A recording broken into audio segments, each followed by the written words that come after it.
Here's a question for you. What's your favourite analytical tool on YouTube? Mine just so happens to come from vidIQ, but the good news is it's 100% free. vidIQ. vidIQ. vidIQ.com. Hello everyone, welcome back to vidIQ. My name is Rob and today we're looking at one of my favourite vidIQ tools. Now I talk to video creators every day about analytics and I'm always asking them what their favourite vidIQ tool is, so I'm going to post this question to you right now. Let us know in the comments below. But for me, it's one of those analytics that's just there all the time on YouTube, and it's kind of vidIQ's security blanket. It is, of course, this analytical set of numbers up here, which is the real-time stats bar. Now, as I say, these numbers are always on YouTube pages as long as you have the vidIQ Chrome extension installed. It doesn't matter whether you're on a home page like this, you're editing videos, responding to comments, watching other people's videos, you always have these numbers on your own channel up in the top right section of YouTube. So to run through each of these analytics very quickly, starting from left to right, we have views over the last 60 minutes. Very useful if you just uploaded a video and you want to see how your velocity on the channel is immediately impacted.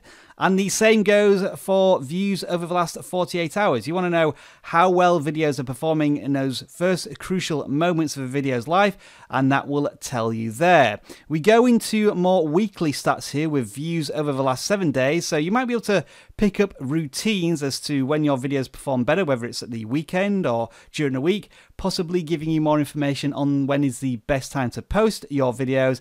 And we convert those views into minutes so that you can see the watch time over the last 7 days. So really crucial, immediate data always available to you wherever you are on YouTube about your last 7 days of YouTube performance. And of course, at the end here, we have your current channel size, which for us is 154,000 subscribers. Thank you very much to every single one of you. Now, if you think that's it for the real-time stats bar, you are mistaken, because it has a massive party trick under its sleeve.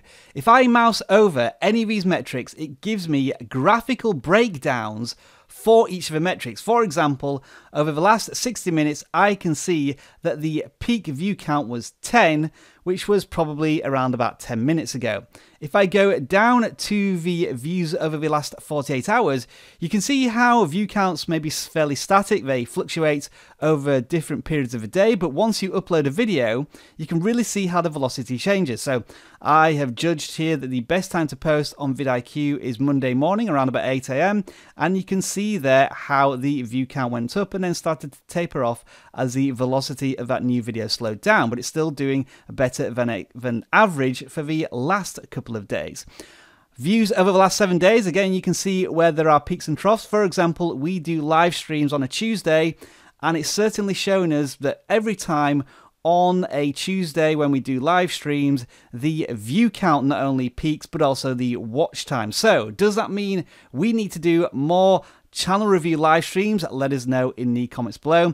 And then, of course, for the last 7 days, we also get the subscriber fluctuation count as well. So plenty to look at when you mouse over the real-time stats bar, and it also gives you information here about the growth over the last whatever metric it is. So it's saying that views over the last 7 days for us have grown 8%, and also watch time has gained 10% as well. So we're improving our watch time as reflected here as well. There's a 1% increase in watch time from previous.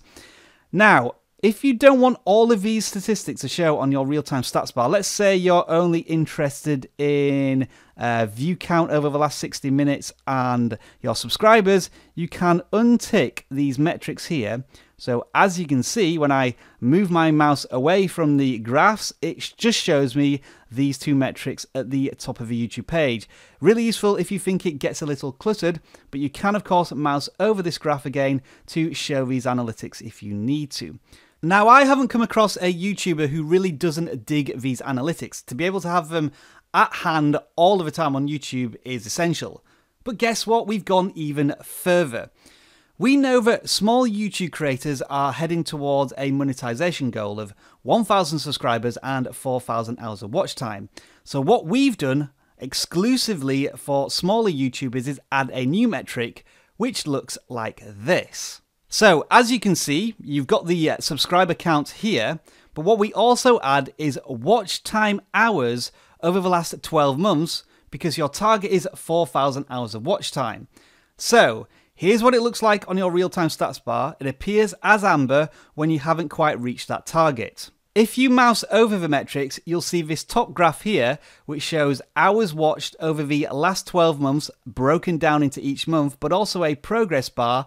So we can see here that we're 77% towards our 4,000 hours goal. Now, when you pass 4,000 hours of watch time, your metric will look like this. It turns to green, the progress bar goes to 100%, and then after you exceed 5,000 hours of watch time, this metric automatically disappears because obviously you no longer need it anymore. You should be able to monetize your content. How cool is that? Now, of course, on the flip side, we understand that these analytics might not be for everyone. You may find this just a complete distraction on your YouTube page. So if you want to turn this off completely, you can do so by clicking on the vidIQ Chrome extension button here at the top, then going to settings, and what you have here are a couple of options. One of these is the toolbar stats drop down. You can turn it off. There are also other features you can turn off here if you want to.